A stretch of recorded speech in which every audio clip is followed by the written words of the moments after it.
Hi hello నమస్తే మన లక్ష్మీ నివాసానికి స్వాగతం. మొన్న సోమవారం పౌర్ణమి నాడు రాఖీ కట్టడానికని అమ్మ వాళ్ళ ఊరికి వెళ్ళాను. అన్నయ్యకి తమ్ముడికి అందరికీ రాఖీ కట్టేసిన తర్వాత ఆ రోజు పౌర్ణమి. మా ఊర్లో ఎంతో నమ్మకమైన దేవత సత్యమ్మ తల్లి మా ఇంటి పక్కనే ఉంటుంది.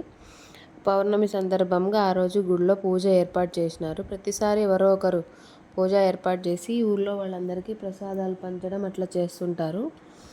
నేనైతే ఆ రోజు రాఖీ కట్టేది అయిపోయిన తర్వాత అన్నయ్య పిల్లల్ని వాళ్ళందరినీ పిలుచుకొని గుడికి వెళ్ళి పూజ చేసేసుకుని అక్కడే కాసేపు ఉండి ప్రశాంతంగా మొక్కుకుని వాళ్ళతో పాటు కొంచెంసేపు ఫొటోస్ అవి తీసుకుని ఎంజాయ్ చేసేసి వచ్చాను.